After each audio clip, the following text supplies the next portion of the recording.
to run, to rejoice, to embrace every moment that comes your way.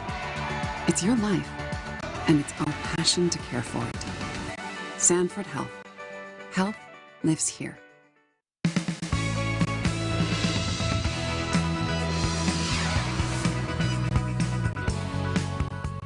The victim in a weekend shooting in downtown Sioux Falls is being remembered as a gentle giant.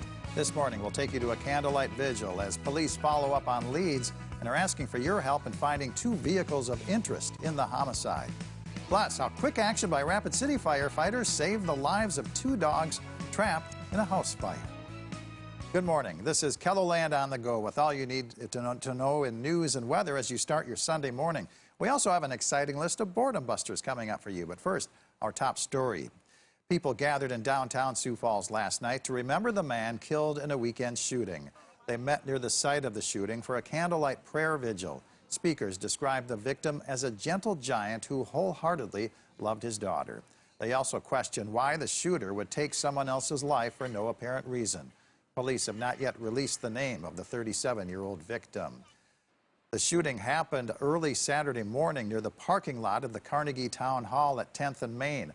The man was taken to the hospital where he died. Police have been interviewing witnesses about the shooting. They've also released photos of 2 vehicles of interest in connection to the shooting.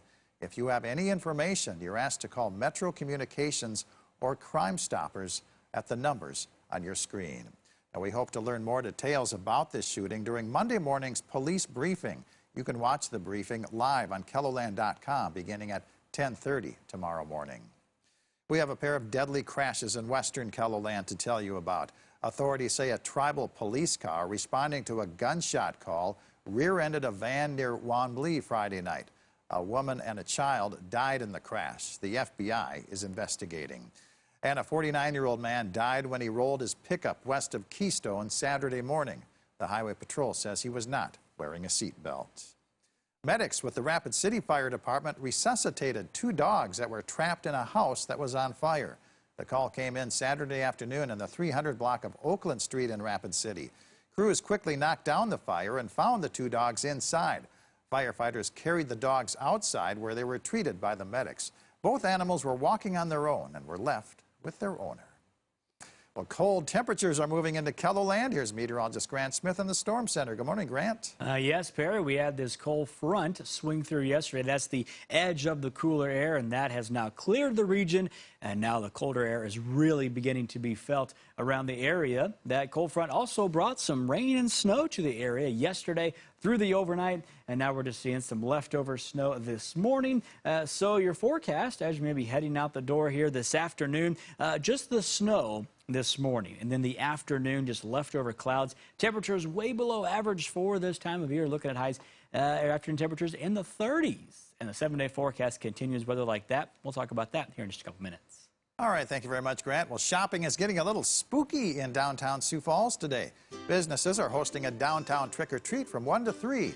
Go from shop to shop for Halloween treats and kids activities, plus a photo area. Zoo-Boo is a non-scary Halloween event for little ghosts and goblins at the Great Plains Zoo. Kids can wind their way through decorated exhibits, collect candy, visit the extinct species graveyard, the creepy primate building, plus ride the spooky carousel. Zoo-Boo goes from 3 to 7.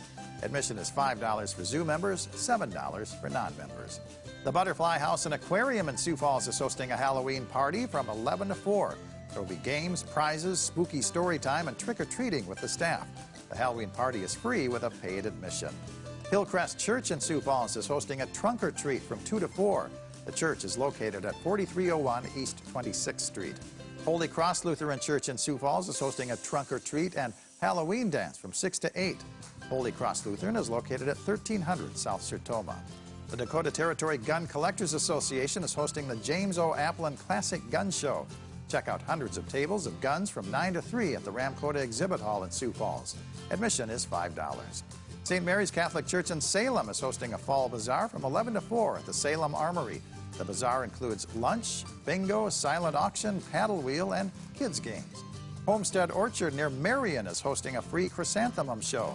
Take a relaxing stroll to see more than 80 varieties of mums from 1 to 5.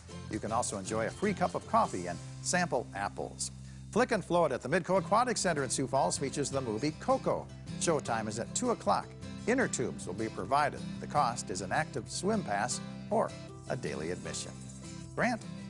All right, let's go ahead and take a look at your forecast here. We started the day off with some clouds and rain and snow, but now it looks like the afternoon, just looking at leftover clouds. Now, we are seeing a surface high pressure beginning to move in late today into tonight. Now, the effect that will have, or at least it should anyway, is break apart some of those clouds. So during the day today, we're going to call it partly to mostly cloudy skies, and then tonight we're looking at mostly clear to partly cloudy skies.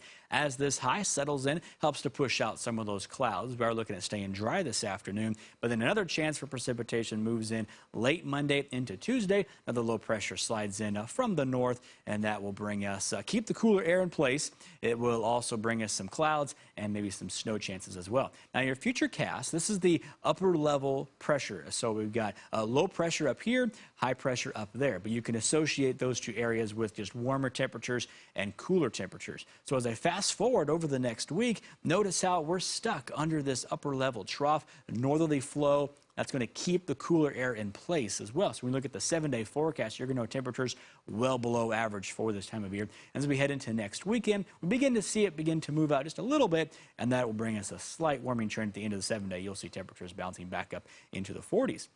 Now, your future cast, I zoomed in a little bit closer here for Tuesday into Thursday, because I got a potential for some snow on Thursday. But notice how a lot of the precipitation looks to stay to the south of us through on Wednesday. But then as the low pressure begins to take a northerly track going into Thursday, that may bring some snow to the area. But for now, we're highlighting the extreme southeast. They've got the best chances to see the snow for now. We may need to adjust that over the coming days. But the risk of 3 inches of snow through Thursday night, so this is several days worth. This right here is what's already fallen, but the east and southeast, about a 10 to 20% chance of seeing about 3 inches of snow through Thursday. This is going to include Thursday's event. And then the next threshold, 6 inches of snow. What I wanted to highlight was the northwestern Iowa area. It's still only about a 10 to 15% chance, but it's enough that it, kind of raises some red flags, and we'll keep a close eye on that over the coming days. But temperatures today, 30s, leftover clouds. Many areas have actually already reached their daily high. And then tonight, that high pressure begins to settle in, breaks apart some of those clouds. Temperatures cool into the teens and 20s. And then tomorrow, increasing clouds again as temperatures only top out in the 30s to near 40 degrees, which is below average for this time of year. And Sioux Falls, another chance for snow on Thursday. And then Friday into the weekend, 40s return to the area, but that's still below average for this time of year. Aberdeen, normal highs for this last week of October are in the upper 40s to lower 50s. Actual highs in the 30s to lower 40s, so definitely well below average for this time of year. Up here, chance for snow on Thursday, but look at those temperatures still, 30s to 40s on Friday and Saturday. Rapid City, western South Dakota, a few more extra chances for snow, but it's extra chances of light snow, so not a lot. Temperatures, though, well below average, pushing 50 degrees next weekend, though. Well, thank you for joining us for KELOLAND on the Go. You can get up-to-the-minute developments right here on KELOLAND.com. Have a great day.